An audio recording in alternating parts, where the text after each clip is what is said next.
Man, oh man, I'm getting old. That was 32 years ago today. All right, thank you, Shepard. I am Neil Cavuto, and we've got another record on the Dow. So if all of these cross-currents and concerns and Russia and all of this and the French leader and the American leader getting along, if that was a big worry and then we're going to hell in a handbasket, yada, yada, yada, yada, what we'd be selling off. That's not happening. That's a new record. We are on top of everything on Capitol Hill, where they're trying to come up, and it's a frantic rush right now, as you can see on the Senate floor, with an alternative that will be acceptable to enough Republicans to make this whole thing happen. Obviously, in New York City, with markets that are at a record, they seem to be betting that these guys are going to get something cobbled together. That might be wishful thinking here when we get into the details of what ails this thing.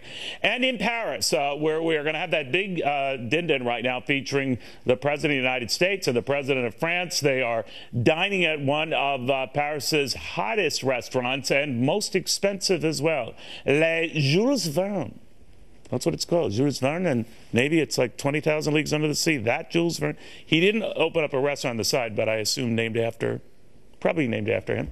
Average meal at this place, by the way, average, sets you back about 230 euros.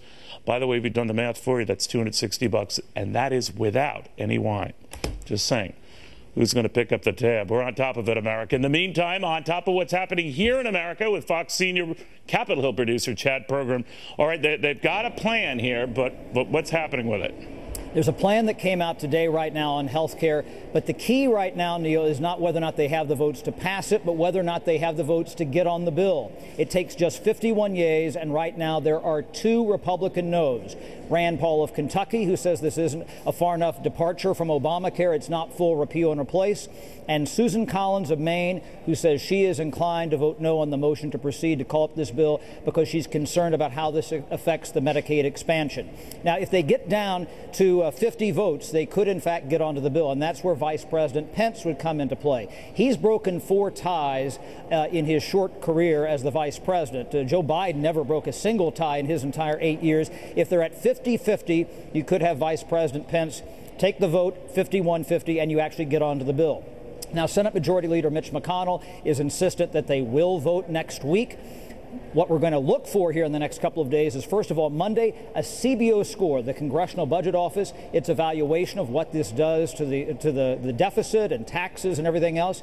And then you have Elizabeth McDonough, who is the Senate parliamentarian who has to rule to make sure that everything fits within this special process called budget reconciliation. Well, what's budget reconciliation? That's where if you just have 51 votes, you can shut off a filibuster, presuming it's not coming from your side, and that's the problem that they could be facing here if they lose a couple more votes. It has to be within those parameters of budget reconciliation, which means it can't add to the deficit, and it has to be fiscal in nature. It can't be about policy. And if they pass a bill, well then, Neil, it could be up to the House of Representatives. And remember that the Senate says it will stay here. The question is the House.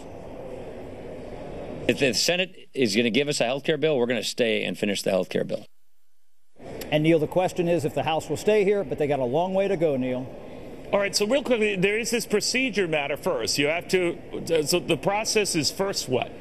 You have to vote to get onto the bill. Gotcha. This happens on almost every piece of legislation. Sometimes you have to overcome cloture, which usually means 60 votes to cut off a filibuster. But here, if you just don't have 51 votes, or everyone doesn't agree to start debate, you can't actually get onto the bill. All right, buddy. You're the best. Thank you very much, Chet Pergram, our Fox News senior Capitol Hill producer. He'll be keeping us abreast of these developments. To a fellow who has a lot at stake in all of this, watching it closely, Gary Palmer, the Alabama congressman, a member of that House Freedom Caucus. Sir, very good to have you. Good to be on with you, Neil. You know, I was talking to Mark Meadows the other day, and he was saying, well, he didn't like the fact that the Senate, and at the time that was the talk, was thinking of keeping the taxes for the upper income, the investment taxes, the Medicare tax in effect and still in place. He could kind of swallow it if it was a means to an end, a means to getting tax reform done and tax cuts in a larger sense done. Are you in that camp? Well, I could be. What I've said all along about the health care issue is that we need to do this in phases. And if we can move this out of the Senate, get it into conference and make some other adjustments, I'm willing to take what we can get. I do think at the end of the day that we've got to figure out a way to bring down premiums. All right. Now, what we're dealing with, though, is sort of like this battle between winning over moderates, as you know, And that kind of ticks off conservatives when that's done, because then whatever's done to win over guys like you ticks off the moderates, and you got all these cynics who are saying there's no way in heck this is ever going to happen.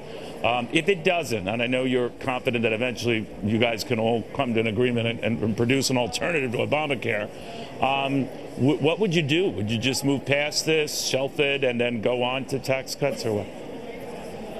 I couldn't understand all that you were saying there, Neil. Say Sure. that again. I barely understood it myself. In other words, that you move on to tax cuts, even if this fails, if it does. Well, we're going to move on to tax cuts regardless.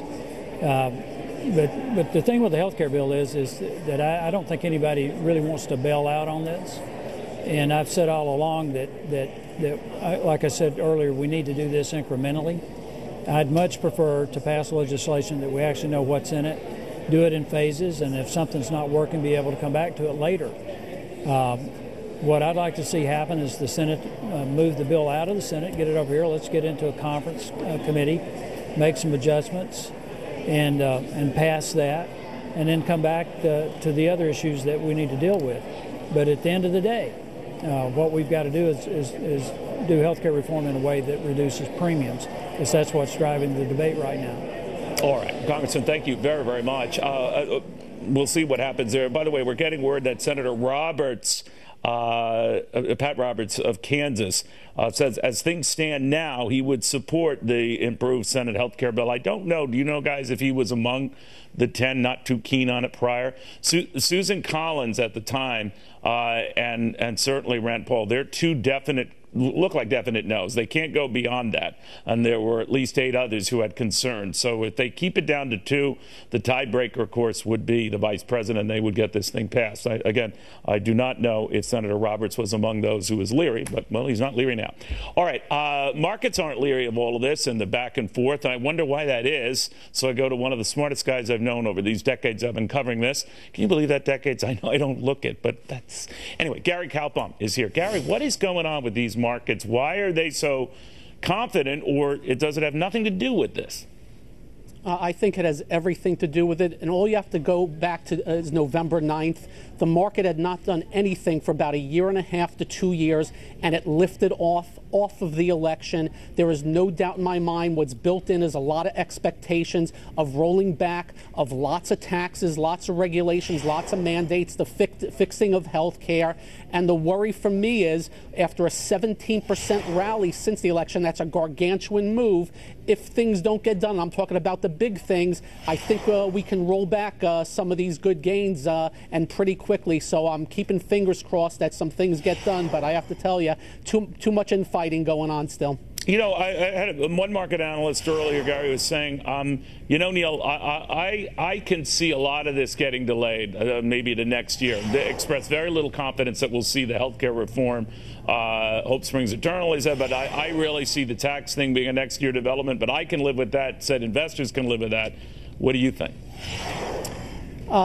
You never know what investors can live with, Neil. Look, the good news is this. Central banks around the globe are still printing trillions, negative rates in places like Europe and Japan. That is backstop markets. And let me be clear also, earnings have been pretty decent and interest rates have remained low. That really helps the market. So I think we were in decent stead. But again, if you're like me and believe that of that 17% rally since the election, that a good portion is the expectations of things getting done, then you have to worry a little bit that things will turn back down in earnest if things don't get done. And again, when I hear in the Senate bill that they're not going to take care of the tax hikes, that they're going to leave them in, that really worries me, because who's there to fight for the taxpayer going forward? Yeah, that's another $230 billion in spending that stays in there, if you think about it, on top of some of the other so-called savings they extracted versus the House plan.